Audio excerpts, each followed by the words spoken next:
Hello students, welcome to the first ever science class about primary TET examination. আমি সজল sir. আমরা আজ থেকে একটা জার্নি শুরু করছি তোমাদের সাথে। এই জার্নিতে আমরা আপার প্রাইমারি টেট, যেটা আসন্ন পশ্চিমবঙ্গ এবং ঝাড়খণ্ড যে টেট রয়েছে তাকে কভার করবে, সমস্ত টপিক কভার করা হবে এবং সেটা হবে সম্পূর্ণ বিনামূল্যে। তোমরা অনেকেই এই বিষয়ে আমাদের কাছ থেকে জানতে পেরেছো যে আমরা এই পুরো সিরিজটা, সেটা প্রসাদ স্যারের ইংলিশ সিরিজ হোক বা আমার সায়েন্স, বা হয়তো আগামীতে আরও নতুন ধরনের ক্লাস আমরা তোমাদের জন্য নিয়ে আসব, সমস্ত সিরিজ থাকবে সম্পূর্ণ বিনামূল্যে এবং একদম এক্সাম ওরিয়েন্টেড। তোমরা কেন এই ক্লাসগুলো করবে তার কারণটা হচ্ছে, এখানে শুধুমাত্র আমরা তোমাদের কতগুলো প্রশ্ন করিয়ে দেবো এমনটা নয়। এখানে আমরা এই প্রশ্নগুলোর মাধ্যমে টপিক ওয়াইজ আমরা পুরো সিলেবাসটাকে কভার করার চেষ্টা করব। তার সঙ্গে সঙ্গে আমরা প্র্যাকটিস করব নতুন ধরনের প্রশ্ন এবং সেই প্রশ্ন যা আগামী পরীক্ষাতে আসতে পারে। তো কমপ্লিট রিসার্চ বেসড একটা ক্লাস হতে চলেছে। তোমরা শেষ অবধি এই ক্লাসের সঙ্গে থেকো, এই ক্লাসটা দেখো, আমাকে শেষ অবধি শোনো। আশা করি তোমাদের আগামী পরীক্ষাতে ভীষণভাবে এই ক্লাসগুলো হেল্প করবে। আজকে মূলত আমি কি করেছি, 2015 সালের যে আপার প্রাইমারি টেট পেপার ছিল সেখান থেকে সায়েন্সের 30টি প্রশ্ন তুলে এনেছি। সরাসরি এই প্রশ্নগুলোকে আমরা আজকে অ্যানালিসিস করব, কেমন করে এই প্রশ্নগুলোকে আমরা সলভ করব, কোন জায়গা থেকে প্রশ্নগুলো হয়েছে, কোন জায়গাগুলোতে আমাদেরকে বেশি করে ফোকাস করতে হবে, এই সমস্ত কথা, সমস্ত বিষয় এই ক্লাসগুলোর মাধ্যমে আমরা খুঁজে বের করে আনব। তো দেখা যাক প্রথম প্রশ্ন কি ছিল। প্রথম প্রশ্নে বলেছে যে রক্ত তঞ্চনের জন্য প্রয়োজনীয় পদার্থটি হলো বিলিরুবিন, প্রোথ্রম্বিন, অ্যালবুমিন নাকি গ্লোবিউলিন। সঠিক উত্তর হচ্ছে প্রোথ্রম্বিন। প্রোথ্রম্বিন হচ্ছে একটা ব্লাড প্রোটিন, রক্ত প্রোটিন, যেটা কি করে আমাদের রক্ত তঞ্চনে সাহায্য করে। তাহলে বিলিরুবিনের কাজ কি স্যার? বিলিরুবিন হচ্ছে একটা পিত্তরঞ্জক। আমরা এখানে শুধু সঠিক উত্তরটি বুঝবো না, আমরা বাকি যে অপশানসগুলো রয়েছে সেগুলোর কি কাজ এবং সেগুলো থেকে আলাদা করে একবার প্রশ্ন আমরা দেখবো যে পরবর্তীতে হয়েছে, ফলে এই অপশানসগুলোর থ্রু দিয়েও আমরা পুরো টপিকটাকে কভার করার চেষ্টা করব। তো বিলিরুবিন হচ্ছে একটা পিত্তরঞ্জক,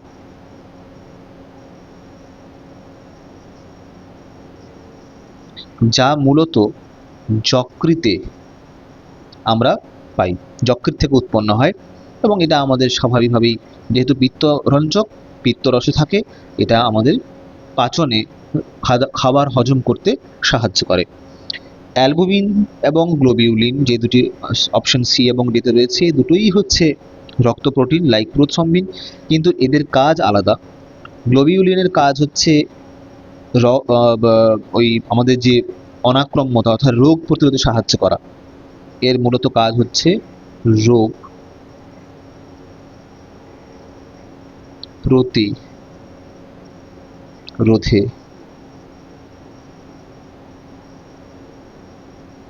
সাহায্য করা, এবং অ্যালবুমিনের কাজ হচ্ছে রক্তে অভিস্রবণ চাপ বজায় রাখা।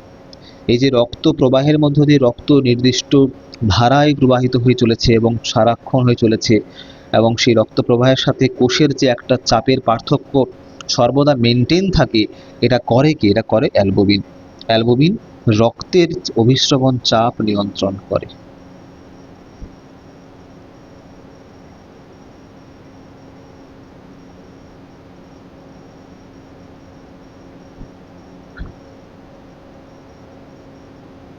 রক্তের অভিস্রবণ চাপ নিয়ন্ত্রণ করে।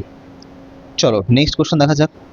পরের প্রশ্নে বলেছে অনাক্রম্যতার জন্য প্রয়োজনীয় পদার্থটি হলো লিম্ফোসাইট, এরিথ্রোসাইট, থ্রম্বোসাইট এবং হেপাটোসাইট। সঠিক উত্তর হচ্ছে লিম্ফোসাইট। এটা আমরা অনেকেই জানি। লিম্ফোসাইট হচ্ছে ডব্লিউবিসির মধ্যে থাকা এক প্রকারের কণিকা। এটাকে আমরা ডব্লিউবিসিও সরাসরি বলতে পারি, ডব্লিউবিসি, ঠিক আছে, যেটা আমাদের মূলত রোগ প্রতিরোধে ইমিউনিটি গড়ে তুলতে সাহায্য করে। এরিথ্রোসাইট কার নাম? এরিথ্রোসাইট হচ্ছে আসলে আরবিসি।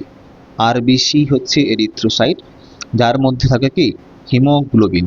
হিমোগ্লোবিন থাকে, যা মূলত আয়রন দিয়ে গঠিত হয় এবং যা মূলত আমাদের গ্যাস পরিবহন অক্সিজেন, কার্বন ডাইঅক্সাইড, O2 এবং CO2, O2 অ্যান্ড CO2 পরিবহনে সাহায্য করে। এই হিমোগ্লোবিনের রঙই লাল, কারণ তার মধ্যে আয়রন আছে, তাই আর বেশি হয় লাল। এটা আমরা সকলে জানি। থ্রম্বোসাইট, থ্রম্বোসের কথা মানে হচ্ছে অণুচক্রিকা, এটা আর কিছুই নয়, অণুচক্রিকা। এই অণুচক্রিকা মূলত রক্ত জমাট বাঁধতে সাহায্য করে। আমরা একটু দেখলাম যে প্রোথ্রম্বিন থেকে থ্রম্বিন হয়ে যায় যখন রক্ত জমাট বাঁধে। তো অণুচক্রিকা মূলত রক্ত জমাট বাঁধতে সাহায্য করে। আচ্ছা, হেপাটোসাইট কি? হেপাটোসাইট হচ্ছে লিভার সেল, যকৃতের যে কোষ, সেই যকৃতের কোষকে বলা হয় হেপাটোসাইট। আচ্ছা, পরের প্রশ্ন, স্ত্রীলোকের একটি যৌন হরমোনের নাম বলো।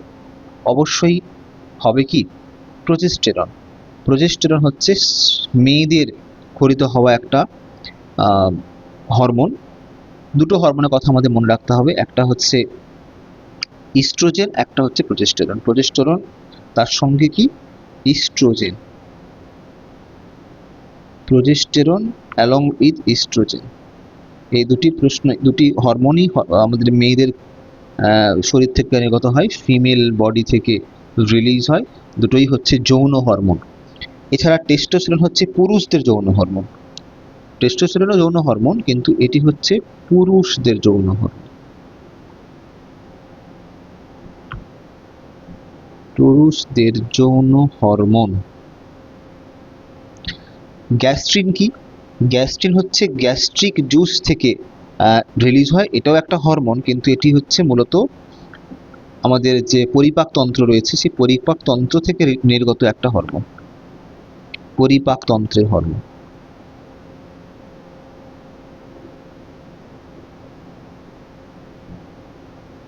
পরিপাক তন্ত্রের হরমোন। আর adrenaline is very very important. Adrenaline হচ্ছে আপদকালীন হরমোন।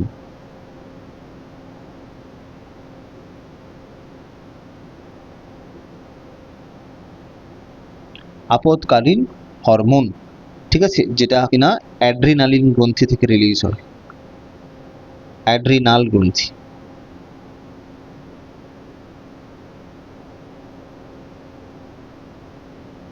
আচ্ছা, তাহলে সঠিক উত্তর হচ্ছে প্রোজেস্টেরন। পরের প্রশ্ন, ফুসফুসীয় শিরা রক্ত, ফুসফুসীয় শিরার রক্ত, আচ্ছা, হৃৎপিণ্ডের ড্যাশ প্রকোষ্ঠে প্রবেশ করে। এখানে এই ছেদটা হবে না, এটা ভুল আছে। ফুসফুসীয় শিরার রক্ত হৃৎপিণ্ডের ড্যাশ প্রকোষ্ঠে প্রবেশ করে, অবশ্যই এটা হবে বাম অলিন্দ। ফুসফুসীয় শিরা কেমন ধরনের রক্ত বহন করে? বিশুদ্ধ নাকি শুদ্ধ? ফুসফুসীয় শিরা হচ্ছে বিশুদ্ধ রক্ত বহন করে, এটা খুব ইম্পর্টেন্ট একটা কনসেপ্ট। এ কি করে? বিশুদ্ধ রক্ত। বিশুদ্ধ রক্ত কথা মানেটা কি? যে রক্তের মধ্যে অক্সিজেনের মাত্রা বেশি, oxygen rich blood, O2 rich blood, সেই O2 রিচ ব্লাডকে বলি আমরা বিশুদ্ধ রক্ত, যা ফুসফুস শিরার মাধ্যমে বাম অলিন্দে প্রবেশ করে। আচ্ছা, ডান অলিন্দ কেন হলো না? ডান অলিন্দে সবসময় দূষিত রক্ত, অর্থাৎ carbon die oxide rich blood, carbon die oxide rich blood flow করে। আচ্ছা, সাইনাস ভেনেসাসটা কি? সাইনাস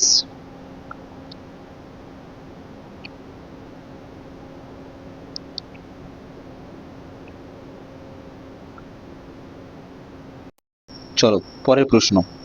পরের প্রশ্নে কি বলেছে? ফুসফুসীয় শিরার রক্ত হৃৎপিণ্ডের ড্যাশ প্রকোষ্ঠে প্রবেশ করে, ডান অলিন্দ, বাম অলিন্দ, সাইনাস ভেনেসাস, নিলয়। প্রথম কথা আমাদের বুঝতে হবে যে ফুসফুসীয় শিরাতে কোন ধরনের রক্ত প্রবাহিত হয়। ফুসফুসীয় শিরায় প্রবাহিত হয় বিশুদ্ধ রক্ত।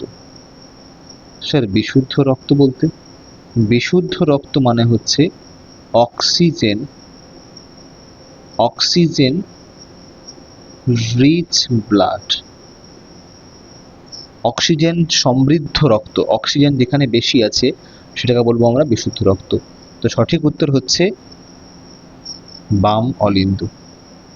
বাম অলিন্দে ফুসফুস থেকে সরাসরি ফুসফুসে কি করে, ফুসফুসে গ্যাসিয়াস এক্সচেঞ্জ হয়, ফুসফুসে দূষিত রক্ত যায় এবং সেখানে কার্বন ডাই অক্সাইডের বিমুক্তি ঘটে, অক্সিজেনের সংযুক্তি ঘটে এবং সেই অক্সিজেন সংযুক্ত রক্ত বাম অলিন্দে আসে এবং বাম অলিন্দ থেকে সেটা যায় বাম নিলয়ে, বাম অলিন্দ থেকে সেটা যায় বাম নিলয়ে।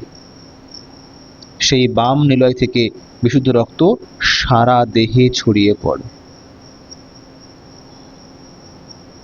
ঠিক আছে, নিলয় তো হবেই না, কারণ নিলয় হলে বাম নিলয় এবং ডান নিলয় দুটো আছে। ডান নিলয় থেকে মূলত দূষিত রক্ত ফুসফুসে যায়। একটা হলো বাম নিলয়, আর একটা হতে পারে ডান নিলয়। ডান নিলয় থেকে মূলত ডান নিলয় থেকেই দূষিত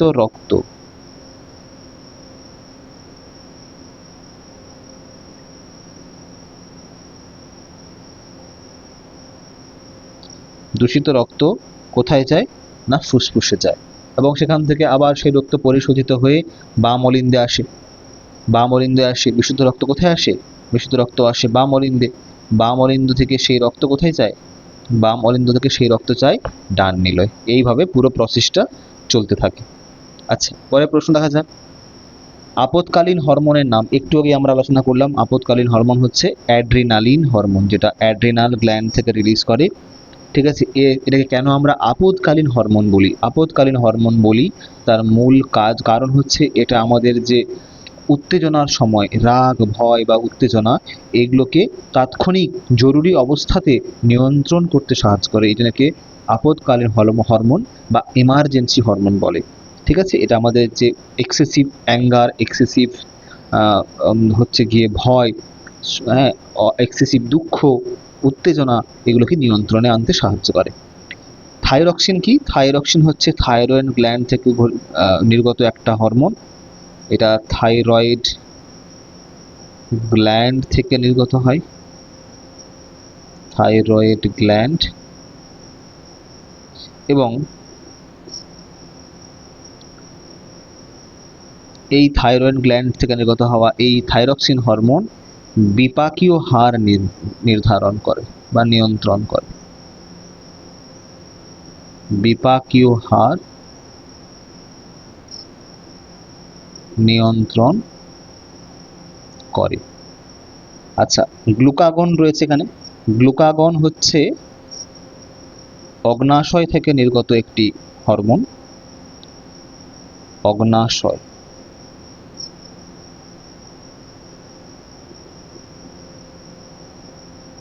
থেকে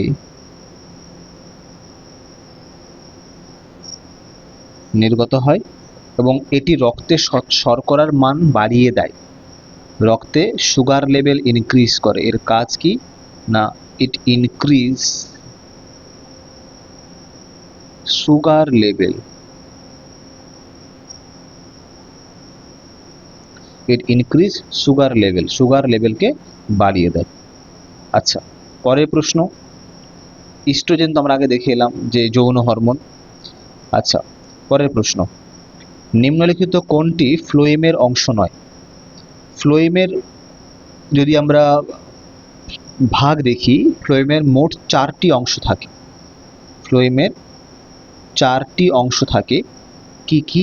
একটা হচ্ছে সিভ নল,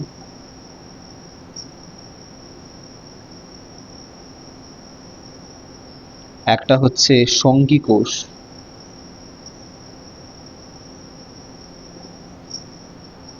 একটি হচ্ছে ফ্লোয়েম প্যারেনকাইমা, ফ্লোয়েম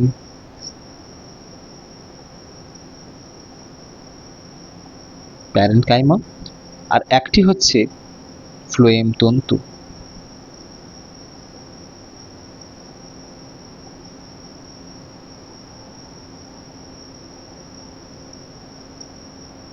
তো এখানে আমরা ফ্লোয়েম তন্তু রয়েছে, সঙ্গী কোষ রয়েছে, সিবলন রয়েছে। তাহলে আমরা এটাকে মূলত সিলেরাইড, এইটি থাকে না ফ্লোয়েমে, তো এইটি আমাদের কাছে সঠিক উত্তর। এরকম আমরা ক্রস দেব, এইটাকে আমরা টিক দেব। আমাদের কাছে সঠিক উত্তর কোনটি নয় বলেছে, এই নয়ে আমাদের খুব ভালো করে ফোকাস করতে হবে। মূলত ভুল এই নয় রিলেটেড কোশ্চেনগুলোতে হয়। নয় ইজ ভেরি ইম্পর্টেন্ট। তাহলে কোনটি ফ্লোয়েমে থাকে না, তো এখানে আমরা সঠিক হিসেবে নেব সিলে রাইট। পরের প্রশ্ন, কোষের মধ্যে প্রোটিনের সংশ্লেষের স্থান কি? অবশ্যই অবশ্যই অবশ্যই রাইবোজোম। এটা এখানে প্রোটিন সিনথেসাইজ হয়, এটা সেলের একটা পার্ট, কোষের একটা পার্ট রাইবোজোম। ঠিক আছে, এখানে প্রোটিন সিনথেসিস হয় বলে এটাকে আমরা প্রোটিন ফ্যাক্টরি বলি। Very very important for the examination. একে আমরা প্রোটিন ফ্যাক্টরি বলি। তোমরা কমেন্টে জানিও পাওয়ার হাউস কাকে বলে, কোন কোন অঙ্গাণুকে আমরা বলি কোষের পাওয়ার হাউস। তোমরা কমেন্টে জানিও কোন অঙ্গাণুকে আমরা বলি brain of the cell. Brain of the cell আমরা কোন অঙ্গাণুকে বলি। তোমরা কমেন্টে জানিও কোন অঙ্গাণুকে আমরা আত্মঘাতী থলি বা সুইসাইড ব্যাগ বলি। কোষের আত্মঘাতী থলি বা সুইসাইড ব্যাগ আমরা কোন অঙ্গকে বলি, তোমরা কমেন্টে আমাকে জানিও। পরের প্রশ্ন এখানে রয়েছে ডিকটিওজম। ডিকটিওজম মূলত উদ্ভিদ কোষের গলগি বডিকে বলা হয়। গলগি বডি, কাদের গলগি বডিকে বলি আমরা? মূলত প্ল্যান্টদের যে গলগি বডি তাকে নাম দিয়ে আমরা ডিকটিওজম। এছাড়া রয়েছে মেসোজম। এটা একটা এমন অঙ্গাণু যা ব্যাকটেরিয়াদের শ্বসনে সাহায্য করে, রেসপিরেশনে হেল্প করে, শ্বসনে সাহায্য করে।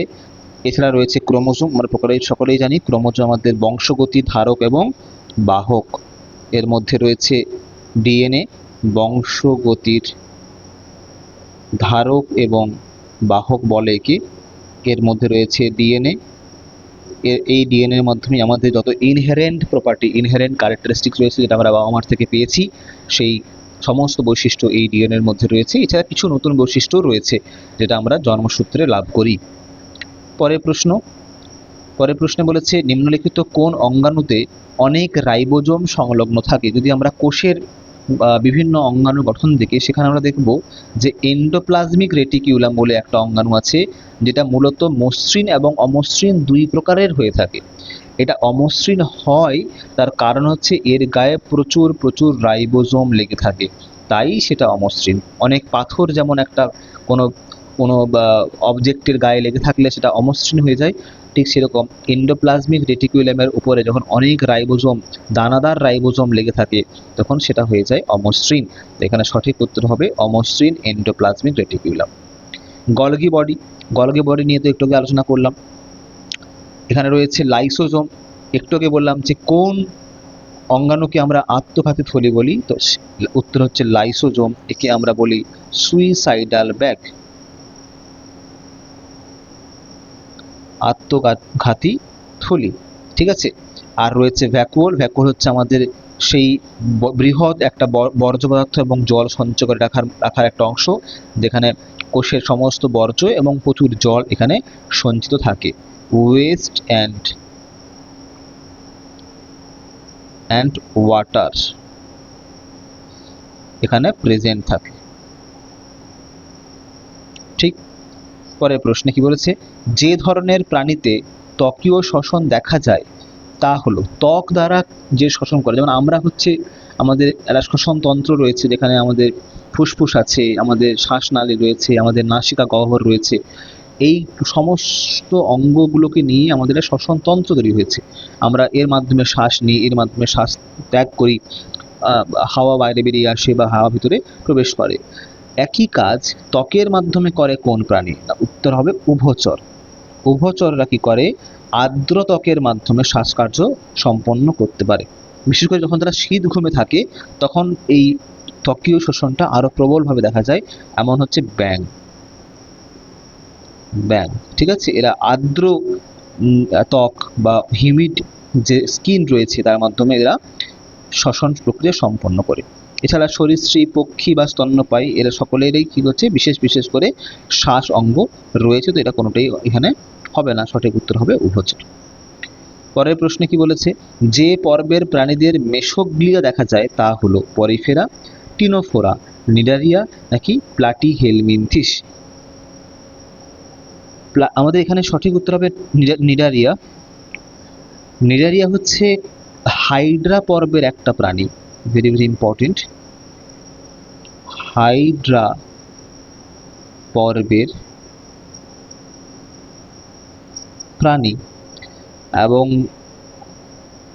এই নিডারিয়া যে প্রাণীরা রয়েছে এরা খানিকটা জেলির মতো একটা অংশ নিয়ে গঠিত হয়, যাকে আমরা মেসোগ্লিয়া বলি। জেলির মতো একটা অকোষীয় স্তর থাকে এদের, যাদের আমরা বলি মেসোগ্লিয়া।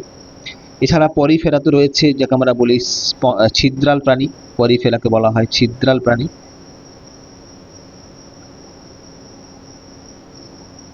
যেমন হচ্ছে স্পঞ্জ,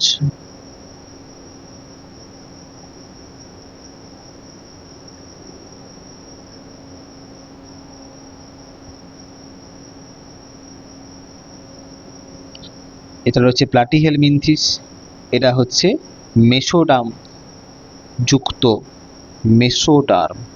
যেমন আমাদের নিডারিয়ার মেসোগ্লিয়া থাকে, সেরকম প্লাটিহেলমিনথিসের মেসোডার্ম থাকে। ঠিক আছে, এই উদাহরণ হচ্ছে চ্যাপ্টা কৃমি।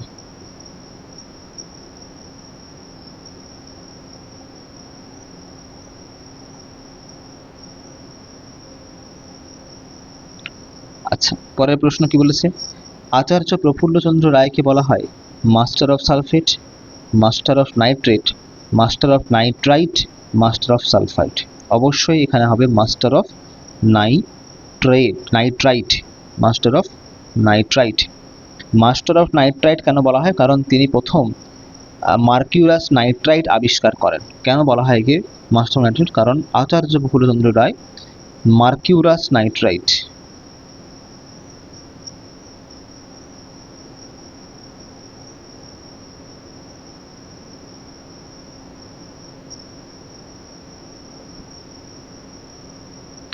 প্রথম আবিষ্কার করেন, তাই জন্য মাস্টার অফ নাইট্রাইট বলা হয়। আচ্ছা, পরের প্রশ্ন রয়েছে কি, নিচের কোনটি তড়িৎ অপরিবাহী? গ্যাস কার্বন, এবোনাইট, মানুষের দেহ নাকি মাটি? এখানে আনসার হবে এবোনাইট। এটা একটা ইনসুলেটর, ঠিক আছে। এটা এক ধরনের রাবারের মতন একটা পদার্থ, যেটা কখনোই তড়িৎ পরিবহন করে না। গ্যাস কার্বন তো অধাতু, কার্বনের রূপভেদ, নন মেটাল, কিন্তু এটা তড়িৎ পরিবহন করতে পারে। আচ্ছা, এটা হচ্ছে কার্বনের রূপভেদ, কার্বন এর রূপ ভেদ। ইবোনাইট তো হলো মানুষের দেহ অবশ্যই তড়িৎ পরিবহন করে, যে কারণে আমাদের ইলেকট্রিক শক লাগে। আর আর্দ্র মাটি বলতে এখানে যদি আর্দ্র হয়, মাটি যদি ভেজা হয়, তাহলে সেক্ষেত্রে কিন্তু তড়িৎ পরিবহন হতে পারে। পরের প্রশ্নে কি বলেছে? একটি নির্জল কোষের তড়িৎচালক বল হলো 1.08 ভোল্ট, 1.5 ভোল্ট, 1.05 ভোল্ট এবং 1.8 ভোল্ট। এটা অবশ্যই হবে 1.5 ভোল্ট। একটি নির্জল কোষ বা ড্রাই সেল এর জেনারেল যে ভোল্টেজ আমরা পাই, যেটা আমরা পেন্সিল ব্যাটারি বলি, যে ছোটো ছোটো ব্যাটারিগুলো আমরা কিনতে পাই দোকান থেকে, যে ড্রাই সেল পাই, এই ড্রাই সেলের মূলত ভোল্টেজ হয় তড়িৎচালক বল থেকে 1.5 ভোল্ট। পরের প্রশ্নে বলেছে কোনো পরিবাহীর রোধ ও তড়িৎ প্রবাহের সময় অপরিবর্তিত থাকলে পরিবাহীতে উৎপন্ন তাপ কার সমানুপাতিক? এখানে রয়েছে জুলের সূত্র। জুল এর সূত্র রয়েছে। জুল কি বলছেন? Joules theory. জুল বলছেন যে যদি কোনো পরিবাহীর মধ্য দিয়ে তড়িৎ প্রবাহিত হয়, তাহলে সেই তড়িৎ প্রবাহের ফলে পরিবাহীতে তাপ উৎপন্ন হয়। কত তাপ উৎপন্ন হবে? না, তিনি বলছেন উৎপন্ন তাপ যদি H হয়, that is proportional to I² RT, যেখানে I হচ্ছে প্রবাহ মাত্রা, R হচ্ছে পরিবাহীর রোধ, আর T হচ্ছে সময়। প্রশ্নে বলেছে যে তড়িৎ প্রবাহের সময় অর্থাৎ T, তড়িৎ প্রবাহের সময় অর্থাৎ T এবং তড়িৎ প্রবাহের সময়ের সঙ্গে সঙ্গে রোধ অর্থাৎ R যদি আমি ধ্রুবক করে দিই, তাহলে এগুলো তো কনস্ট্যান্ট। তার মানে কি পাওয়া গেল? H প্রপোর্শনাল টু I², অর্থাৎ পরিবাহিত উৎপন্ন তাপ প্রবাহ মাত্রার বর্গের সমানুপাতিক। Option D is the correct. পরের প্রশ্ন, অধিক উচ্চতায় একটি কালি ভর্তি ফাউন্টেন পেন থেকে কালি লিক করে বেরিয়ে যায় কেন? বায়ুমণ্ডলীয় চাপের বৃদ্ধির কারণে, বায়ুমণ্ডলীয় চাপ হ্রাস পাওয়ার কারণে, উষ্ণতা হ্রাস পাওয়ার জন্য, নাকি উচ্চতা বৃদ্ধির জন্য? দেখো কি ঘটনাটা ঘটে। আমরা তো পৃথিবীর সারফেসে রয়েছি, তার উপরে একটা বায়ুমণ্ডলের একটা আবরণ রয়েছে। এই বায়ুমণ্ডলের আবরণকে কতগুলো ভাগে ভাগ করা হয়েছে, কতগুলো ভাগে এভাবে ভাগ করা হয়েছে। সবচেয়ে কাছের যে স্তর, সবচেয়ে কাছের যে স্তর, যে স্তরে আমরা বসবাস করি, হাঁটাচলা করি, যে স্তরে ঝড় বৃষ্টি হয়, সেই স্তরটা হচ্ছে ট্রপোস্ফিয়ার।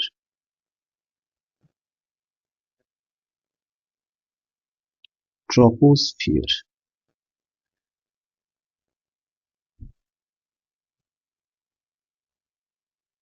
এই ট্রপোস্ফিয়ার স্তরেই কি ঘটে না, যত আমরা ভূপৃষ্ঠ থেকে ওপরের দিকে উঠবো, তত বায়ুমণ্ডলের চাপ ক্রমশ কমতে থাকে।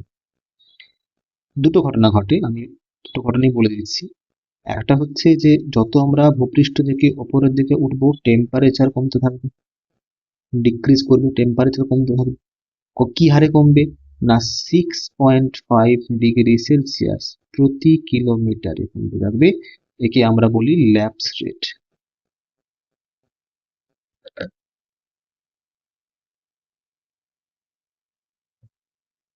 আর সাথে সাথে বায়ুমণ্ডলের চাপও ক্রমশ কমতে থাকে। যত আমরা পৃষ্ঠ থেকে উপরের দিকে উঠবো, তত বায়ুর ঘনত্ব ক্রমশ কমবে এবং বায়ুমণ্ডলীয় চাপ ক্রমশ কমবে। প্রেসার, অ্যাটমসফিয়ারিক প্রেসার কি করে, ডিক্রিজ করে। তো যখনই আমি অনেক উঁচুতে চলে যাব এবং সেখানে যদি আমি দেখি ফাউন্টেন পেনের ক্ষেত্রে কি ঘটে, অনেক উঁচুতে আমি যদি একটা ফাউন্টেন পেনের কথা ভাবি, তাহলে কি হয়, এই ফাউন্টেন পেনের মধ্যে যে কালি রয়েছে, এখানে যে প্রেসার এবং বাইরের যে প্রেসার, দুটোর মধ্যে তফাৎ তৈরি হবে।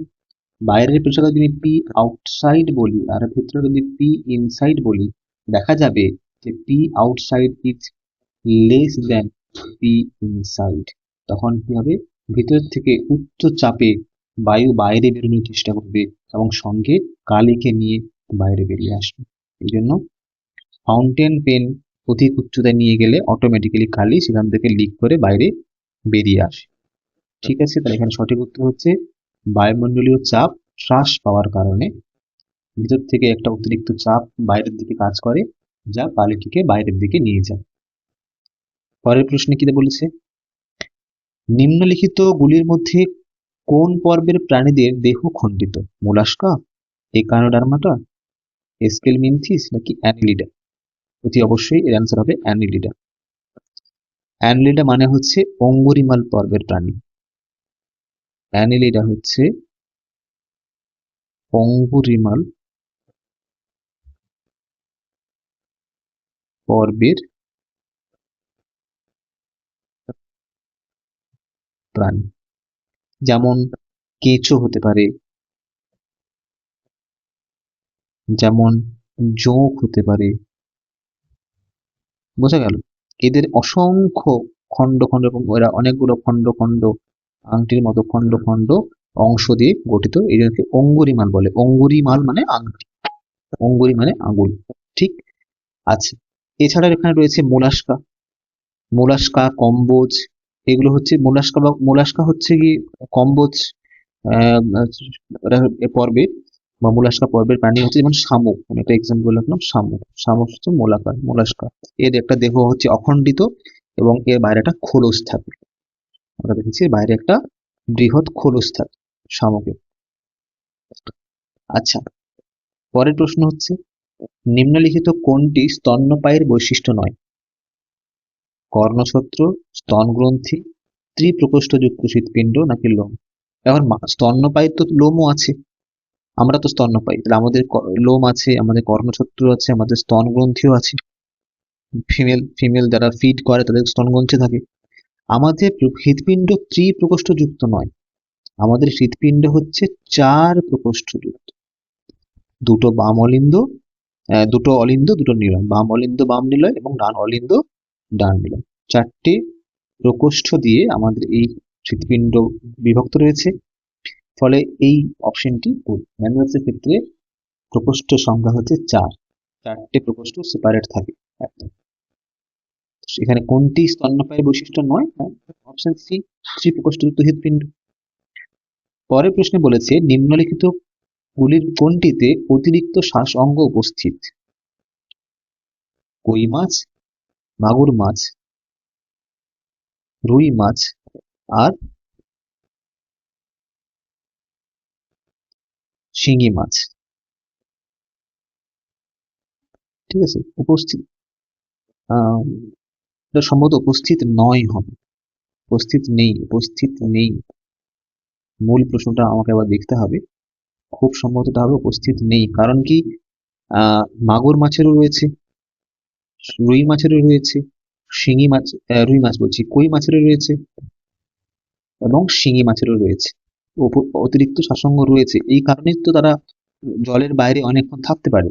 যদি আমরা একটা কই মাছকে, একটা মাগুর মাছকে, একটা শিঙি মাছকে আমরা রেখে দিই, তারা অনেকক্ষণ থাকবে, কিন্তু রুই মাছ পারে না, কারণ এক্ষেত্রে কোনো অতিরিক্ত শ্বাসঙ্গ নেই। তাই এটা আমার মনে হয় নেই হওয়া উচিত, এবং তখন সঠিক অপশন হবে রুই মাছ।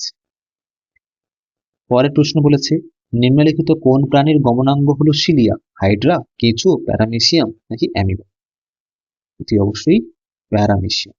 সিলিয়াটা কি? সিলিয়াটা হচ্ছে এই ফ্ল্যাজেলার মতন, চুলের মতন একটা অঙ্গ। যেমন শুক্রাণুর পিছন দিকে একটা লেজ থাকে, ঠিক সেরকম প্যারামেসিয়ামের পিছন দিকে একটা চুলের মতো গমনাঙ্গ থাকে, যেটাকে নাড়িয়ে নাড়িয়ে, যেমন শুক্রাণু এই লেজটাকে নাড়িয়ে নাড়িয়ে ট্রাভেল করে, মুভ করে, ঠিক একইভাবে প্যারামেসিয়ামও এই সিলিয়াকে নাড়িয়ে নাড়িয়ে সিলিয়াটাকে ব্যবহার করে গমনে সাহায্য করে। এর ক্ষেত্রে শুক্রাণুর ক্ষেত্রে একটা রয়েছে, আর প্যারামেসিয়ামের ক্ষেত্রে এরকম অসংখ্য এরকম করে সিলিয়া রয়েছে, অসংখ্য সিলিয়া থাকে। ঠিক। আচ্ছা, হাইড্রার গমনাঙ্গ কি তাহলে? হাইড্রার গমনাঙ্গ হচ্ছে কোর্সিকা।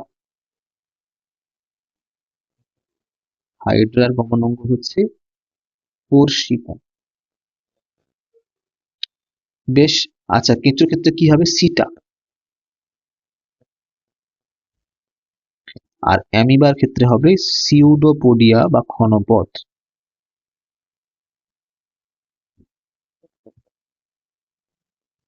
যেটা খুবই গুরুত্বপূর্ণ, সিউডোপোডিয়া বা ক্ষণপথ। রাইট। বেশ। পরের প্রশ্ন, পিত্তরস ক্ষরণের জন্য দায়ী অঙ্গ, একটু আগে আমরা এই নিয়ে কথা বলেছি, পিত্তরঞ্জক নিয়ে কথা বলেছি, তো অতি অবশ্যই এটা হবে যকৃৎ। আচ্ছা, বৃক্ক কি? বৃক্ক তো মূলত আমাদের মূত্র উৎপাদন করে। ঠিক আছে, এর মধ্যে রয়েছে নেফ্রন, ঠিক আছে, তার মধ্যে রয়েছে গ্লোমেরুলাস, তাই না? যেখানে উচ্চ চাপে কি হয়, রক্ত পরিশ্রুত হয় এবং সেই রক্ত থেকে যে বর্জ্য সেটা মূত্রের আকারে বাইরে বেরিয়ে আসে। অগ্নাশয় থেকে নির্গত হয় অগ্নাশয় রস।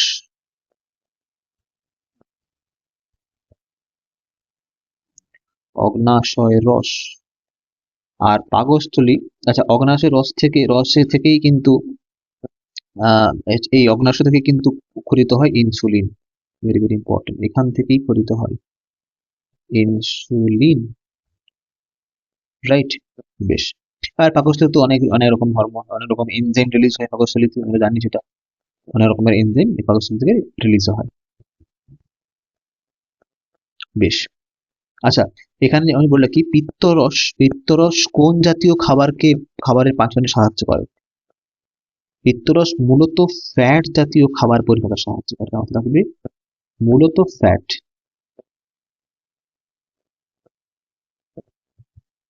বেশ। পরের প্রশ্ন কি বলেছিল? দুটি পদার্থ বিকর্ষণ হলে সেই পদার্থটি কি? উভয়ই চৌম্বক পদার্থ, একটি চুম্বক অপরটি চৌম্বক, একটি চুম্বক আর একটি চৌম্বক। শোনো, একটি চুম্বক আরেকটি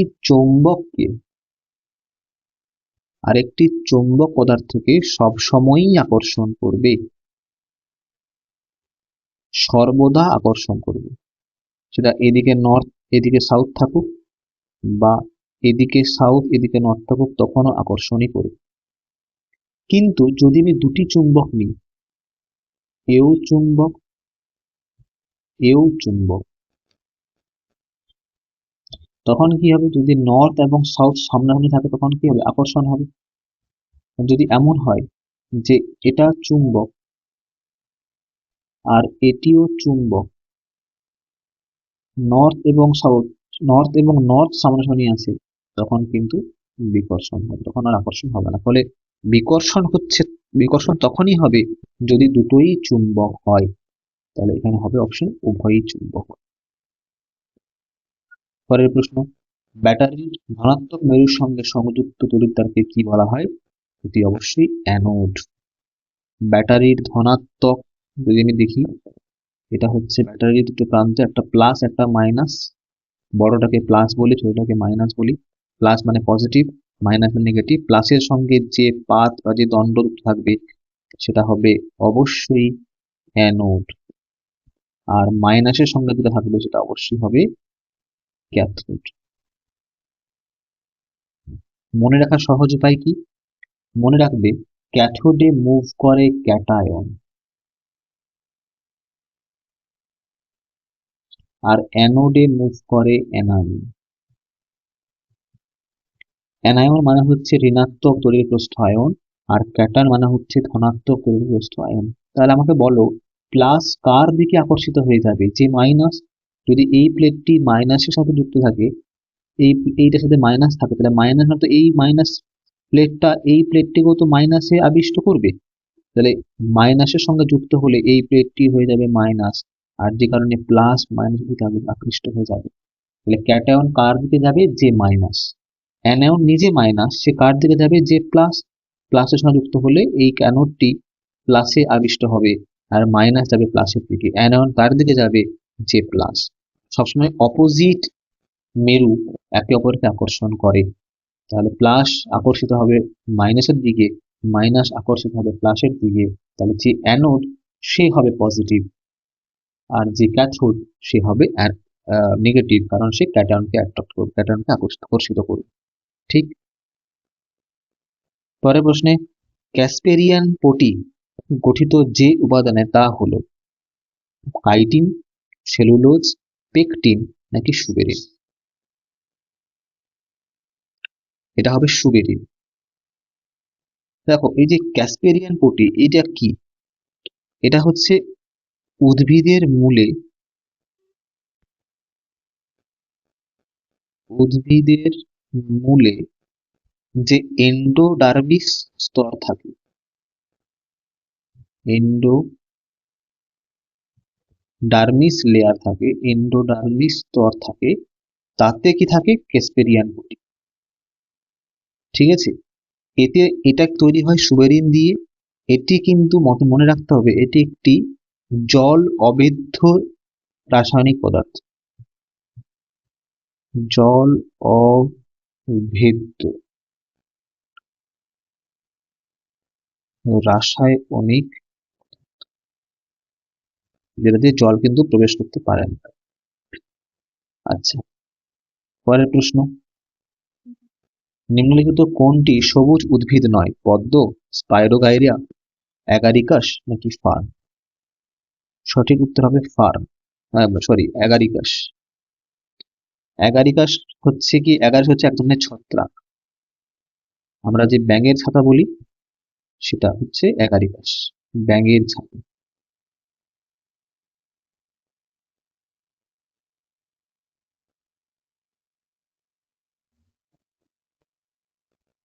ব্যাঙের ছাতা।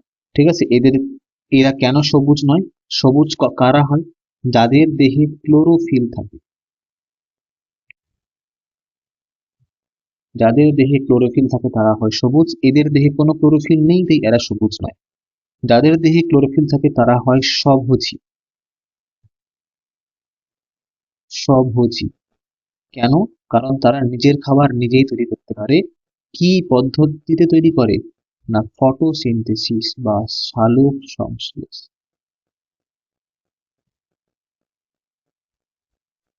সালোক সংশ্লেষে কি হয়? না জল এবং কার্বন ডাই অক্সাইড যুক্ত হয়ে কি উৎপন্ন করে? গ্লুকোজ উৎপন্ন করে, আর তার সাথে অক্সিজেন উৎপন্ন করে। সেই অক্সিজেনটা বাইরে বেরিয়ে আসে, এই জন্য গাছ যখন দিনের বেলা খাবার তৈরি করে তখন সে অক্সিজেন উৎপন্ন করে, যা আমাদের বায়ুমণ্ডলীয় অক্সিজেনের মাত্রা নিয়ন্ত্রণে সাহায্য করে, যেটা আমরা সরাসরি আমাদের শ্বাসকার্যে কাজে লাগাই। আচ্ছা, এখানে রয়েছে ফার্ন। ফার্ন তো এক ধরনের সবুজ শৈবাল, ঠিক আছে, এটা সবুজ হতে পারে। আর পদ্ম তো ডেফিনেটলি জানি আমরা, সবুজ উদ্ভিদটা পাতা সবুজ হয়ে থাকে, এগুলো আমরা জানি। পরের প্রশ্ন হচ্ছে স্পাইরোগাইরো এক ধরনের সবুজ সবুজ শৈবাল, স্পাইরোগাইরা। ফার্ন, ফার্ন এক ধরনের সবুজ উদ্ভিদ। পদ্ম তো হবেই, তাহলে এখানে সঠিক উত্তর হবে অ্যাগারিকাস।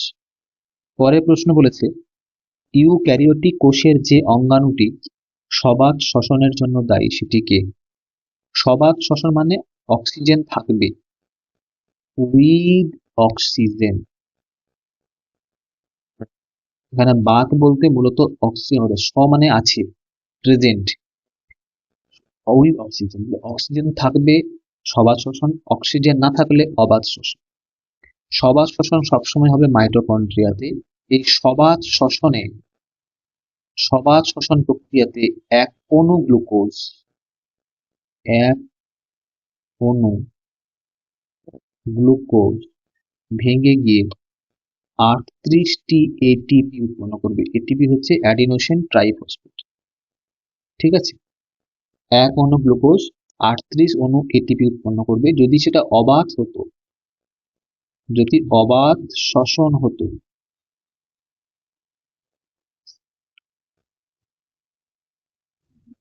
তাহলে সেক্ষেত্রে কিন্তু 38 অণু এটিপি উৎপন্ন হতো, 2 অণু এটিপি উৎপন্ন হতো, 2 এটিপি উৎপন্ন হতো। মাইটোকন্ড্রিয়াতে এই প্রক্রিয়াটা চলে বলে আমি আগেও এবার বলেছি, এটাকে বলে পাওয়ার হাউস বা শক্তি ঘর, পাওয়ার হাউস বা রান্নাঘরও বলে, পাওয়ার হাউস অফ সেল, ঠিক আছে, কোষের শক্তি ঘর। গলগি বডি নিয়ে কথা হয়েছে। লাইসোজোম, যেটা আমরা আগে আলোচনা করলাম যে সুইসাইডাল ব্যাগ, ঠিক আছে, সুইসাইডাল ব্যাগ। আচ্ছা, ক্লোরোপ্লাস্টিডি হচ্ছে যার মধ্যে ক্লোরোফিল থাকে, তো এখানে একটা ক্লোরোফিল এবং রঞ্জক থাকবে। পরের প্রশ্ন, নিচের আহ পদার্থ বা কোন পদার্থ বাকি বল নামে অভিহিত? হীরক, সোনা, ফুলারিন এবং গ্রাফাইট। অবশ্যই ফুলারিন, একে আমরা বাকমিনস্টার ফুলারিন বলি, বাকমিনস্টার ফুলারিন।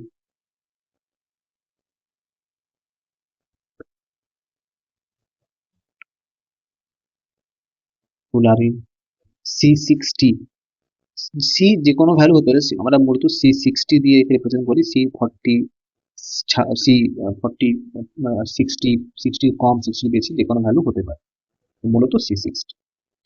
ফুলারিন এটা মূলত ন্যানো টিউব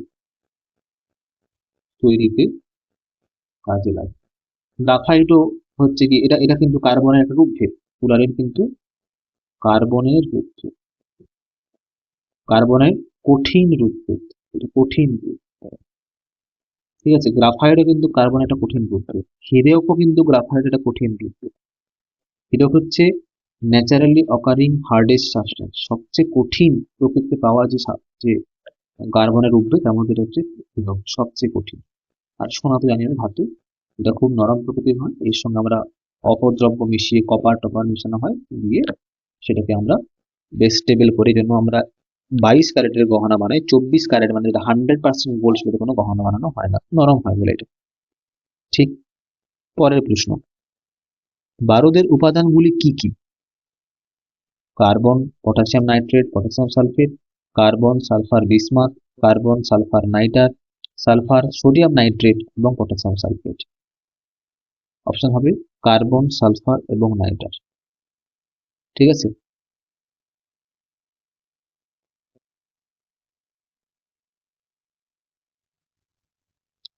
যেটা নাইটার, যেটা নাইটার ওটা হচ্ছে পটাশিয়াম নাইট্রেট, ওটাই হচ্ছে পটাশিয়াম নাইট্রেট। এটাকে অনেক সময় সল্ট পিটারও বলে, সল্ট পিটার, এটাকে সল্ট পিটারও বলে। কার্বন, সালফার এবং পটাশিয়াম নাইট্রেট বা সল্ট পিটারের মাধ্যমে এই বারুদ বানানো হয়, যা অত্যন্ত দাহ্য প্রকৃতির হয়ে থাকে। পরের প্রশ্ন কি বলেছে, রকেটে জ্বালানি হিসেবে কি ব্যবহৃত হয়? তরল নাইট্রোজেন, তরল হাইড্রোজেন, কার্বন ডাই অক্সাইড নাকি তরল হিলিয়াম? অতি অবশ্যই তরল হাইড্রোজেন। লিকুইড হাইড্রোজেনকে আমরা কি করি, রকেটে জ্বালানি হিসেবে ব্যবহার করি, কারণ এর ভেরি হাই ক্যালোরিফিক ভ্যালু রয়েছে, তাপ উৎপাদন ক্ষমতা এর প্রচন্ড রয়েছে, ক্যালোরিফিক মূল্য রয়েছে অনেক বেশি, হাই ক্যালোরিফিক ভ্যালু, মানে খুব কম সংখ্যক তরল হাইড্রোজেন পুড়িয়ে অনেক অনেক বেশি শক্তি পেতে পারি। কারণ এত বড় একটা রকেটকে নিয়ে যেতে অনেক শক্তি লাগবে, আর আমি যদি অনেক জ্বালানির কাঠ, ধরো আমি কাঠ যা পুড়িয়ে আমি নিয়ে যাবো, তাহলে আমার তো অনেক কাঠ লাগবে, তো অনেক ভারী হয়ে যাবে রকেট। সেই জন্য কম জ্বালানি ইউজ করে যাতে আমি অনেক এনার্জি পেতে পারি, হাই ক্যালোরিফিক ভ্যালু হচ্ছে আছে এমন জ্বালানি ব্যবহার করতে হয়, তার মধ্যে তরল হাইড্রোজেন একটি অত্যন্ত গুরুত্বপূর্ণ, হাই ক্যালোরিফিক ভ্যালু। বেশ, যদি শুধু তরল হাইড্রোজেন থাকে না, ওর সাথে অল্প পরিমাণে লিকুইড অক্সিজেনও মেশানো থাকে, যেটা জারক হিসেবে কাজ করে। পরের প্রশ্নে বলেছে, পরমাণুর ভেতরে স্থির কক্ষের ধারণা কে দেন? Rutherford, Dalton, Niels Bohr, J J Thomson. অবশ্যই নিলস বোর দেন। রাদারফোর্ড প্রথম আমাদের আমাদের যে পরমাণু মডেল রয়েছে, যেখানে কেন্দ্রে নিউক্লিয়াস থাকবে এবং তার চারপাশে বিভিন্ন ইলেকট্রনগুলো বিভিন্ন কক্ষপথে ঘুরবে, এই ধারণা দেন। কিন্তু এখানে কিছু মতানৈক্য তৈরি হয়। যদি ইলেকট্রন ক্রমশ কক্ষপথে পরিভ্রমণ করে, তাহলে সে শক্তি হ্রাস করে ক্রমহ্রাসমান বৃত্তাকার পথে নিউক্লিয়াসে গিয়ে আঘাত করার কথা ছিল, কিন্তু করে না। কেন করে না সেটা ব্যাখ্যা তিনি দিতে পারেননি। পরে নিলস বোর এসে কিছু কথা বলেন, যে কথাতে তিনি একটা কথা ধারণা পরিষ্কার করে দেন, যে ইলেকট্রন যে কোনো কক্ষপথে ঘুরতে পারে না, ইলেকট্রন কিছু নির্দিষ্ট কক্ষপথেই ঘুরবে, যে কক্ষপথগুলোতে শক্তি ফিক্সড, এনার্জি ফিক্সড, ওই জন্য এটাকে স্থির কক্ষপথ বা স্টেশনারি অরবিট বলে, এটাকে শক্তি স্তরও বলে, এনার্জি লেভেলও বলে। এর ধারণা প্রথম দেন নিলস বোর। কোয়ান্টাম তত্ত্বকে এখানে তিনি কাজে লাগান, কোয়ান্টাম থিওরিকে কাজে লাগান। আচ্ছা, রাদারফোর্ড প্রোটন ডিসকভার করেন, প্রোটন ডিসকভার করেন। অনেক সময় গোল্ডস্টেনের কথা থাকে, গোল্ডস্টেন অপশন থাকলে গোল্ডস্টেন লিখবো। গোল্ডস্টেন বেসিক্যালি কি করেন না, অ্যানোড রে ডিসকভার করেন, এবং সেই অ্যানোড রে এর মধ্যে যে প্রোটন আছে সেটা খুঁজে বার করেন রাদারফোর্ড। ডাল্টন প্রথম পরমাণুবাদ তত্ত্ব দেন, পরমাণু একটা কনস্ট্রাকটিভ আইডিয়া, প্রথম পরমাণুকে ডিফাইন করেন ডাল্টন। ফার্স্ট ডিফাইন অ্যাটম, পরমাণুকে প্রথম ডিফাইন করেন। জে জে থমসন আবিষ্কার করেন ইলেকট্রন, প্রথম জে জে থমসন আবিষ্কার করেন। পরবর্তী প্রশ্ন রয়েছে, কঠিন কঠিন দ্রবণের উদাহরণ হলো কুয়াশা, ধোঁয়া, ব্রোঞ্জ নাকি বায়ু? অবশ্যই উত্তর হবে ব্রোঞ্জ। ব্রোঞ্জ হচ্ছে একটা সংকর ধাতু, যে কোনো সংকর ধাতুই হচ্ছে, যাকে আমরা অ্যালয় বলি, যে কোনো সংকর ধাতুই হচ্ছে একটি কঠিন কঠিন কঠিনের মিশ্রণ, কঠিন মিশ্রণ। ঠিক আছে। ব্রোঞ্জ কার কার সংকর ধাতু? ব্রোঞ্জ কপার এবং টিন, কপার এবং টিনকে লেখা হয় স্ট্যানাম। কপার এবং টিনের সংকর ধাতু। আচ্ছা, কুয়াশা হলো গ্যাস প্লাস লিকুইড, তাই না? কুয়াশা কি থাকে, জলের বাষ্প থাকে, জল থাকে, আর জলীয় বাষ্প বা বায়ু থাকে। ধোঁয়া হচ্ছে গ্যাস আর কঠিনের মিশ্রণ, গ্যাস প্লাস সলিড, প্রচুর ডাস্ট পার্টিকেল থাকে, তার সাথে কি থাকে, ছোট ছোট ছোট ছোট সলিড পার্টিকেল থাকে, তার সঙ্গে গ্যাস থাকে, গ্যাসের মধ্যে সেটা ছড়িয়ে বেড়ায়, ধোঁয়া ধোঁয়া দেখা, আবছা আবছা একটা অবস্থা তৈরি করে। আর বায়ু হচ্ছে গ্যাস গ্যাস মিশ্রণ, এখানে অনেক রকমের গ্যাস, নাইট্রোজেন, অক্সিজেন সবাই একসঙ্গে মিলেমিশে থাকে, গ্যাস গ্যাস মিশ্রণ। ঠিক আছে, তো এই হলো 30টি প্রশ্ন। ঠিক আছে, সবাইকে অনেক ধন্যবাদ। থ্যাংক ইউ এই ক্লাসটি শেষ পর্যন্ত দেখার জন্য। আমরা আগামী আরো অনেক ক্লাস আনতে চলেছি, যেখানে আমরা কিছু ক্লাস চ্যাপ্টার ভিত্তিক করব, কিছু ক্লাস হট প্রশ্ন যেগুলো সম্ভাব্য প্রশ্ন তার উপরে করব, এবং সেই সমস্ত প্রশ্নের মাধ্যমে পুরো আমাদের যে আপার প্রাইমারি টেটের যে সিলেবাস রয়েছে সেটাকে আমরা কভার করব। Thank you everyone, bye by.